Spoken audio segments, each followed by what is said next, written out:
What is up, Flick fans? Welcome back to my channel. Disenchanted is here, the sequel to Enchanted, a Disney movie that I'm actually pretty big fan of. I love the original. I think it's a great time. Does this sequel live up? Let's do it. 15 years after her happily ever after, Giselle questions her happiness, inadvertently turning the lives of those in the real world and Andalasia upside down in the process. This is directed by Adam Shankman and is rated PG, of course, for mild peril and language, but it is, in fact, a family picture. I think Amy Adams is so good in this role. Even in this film, she does everything she needs to do to convey that wonderful personality from the first film, but this time around she gets the opportunity to do something different because this magic spell that she gets herself into does have one side effect, and that side effect is turning her into this evil stepmother, if you will, but she's not the only baddie in town. You also have Maya Rudolph, who doesn't have as much of an opportunity to flex her comedic chops here.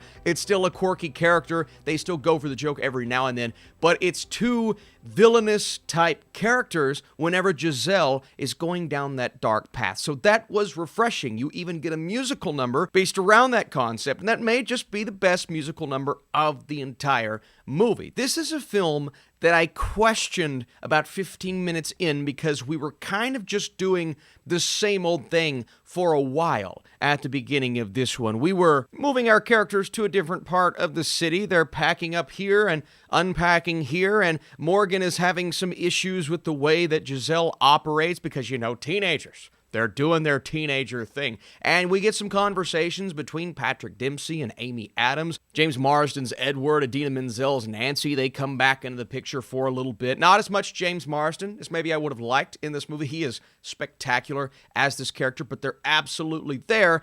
And you just get a little bit of that for about 15, 20, 25 minutes. And I'm thinking to myself, where is this going? Now, you also have Alan Tudyk as a voice. I recognized him immediately, and Oscar Nunez from The Office, so that was really cool to see. But I was waiting for the plot to actually pick up and become interesting, because I wasn't interested. And even the musical numbers for me were kind of like, oh, well, this is not as good as the original. But once we start to get that fairy tale magic, the story does thankfully become something that I was slightly getting invested into, even though it still wasn't capturing that magic of the original. It felt like a bit of a lazy story at points in this movie, and the quality of it all in terms of the story kind of finding its focus and not entirely know where it's going, and just the familiarity of this type of story. We've seen it 1,000 times before. That's one of the beautiful things about the first movie is it introduced a familiar concept, but it spun it entirely on its head. And I guess the spin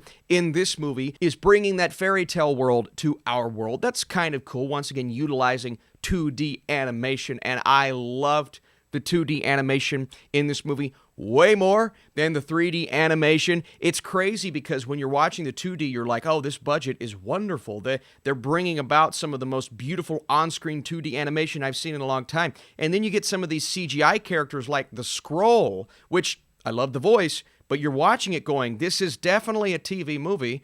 This is definitely a Disney Plus film. The heart in this movie, it's obvious where it comes from. The relationship between Morgan and Giselle. You throw in Robert, that trio there. Understanding that not everything can be sunshine and roses, can be a fairy tale, if you will. That's something that Giselle has to learn as this movie progresses. It's a good lesson, and there are some lessons in here that are rock solid. I also think Gabriella Baldacchino as Morgan does a really nice job because she has to play two very distinctly different characters, one as this angsty teenager and the other as this princess of sorts, and flipping the script and flipping those cliches on their head when they do it in this movie. I was liking what they were doing, but you have the trajectory of the story and everything that happens at the end. Idina Menzel's Nancy coming in and getting 2 to 3 musical numbers, and I'm like, okay, well, they had to do it because she has an incredible voice, and one of those songs I feel like could get some Oscar attention, some Oscar love because she's so good,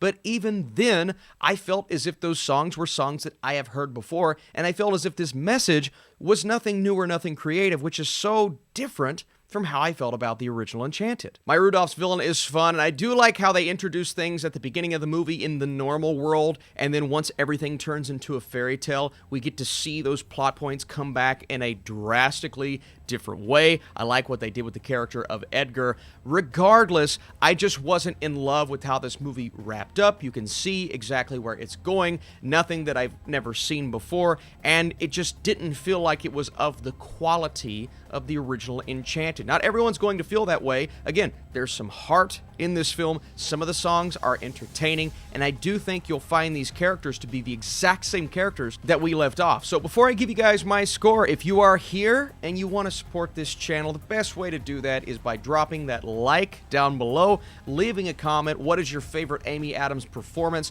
And also, if you haven't subscribed, that'd be cool. Disenchanted doesn't quite have the spark that the first have. The story and songs lack the necessary creativity behind them, and the runtime is too long. The performances are as excellent as expected, and there are more than a few fun moments, but the experience is a mixed bag, and because of that, I'm going right down the middle, a 50% with my score.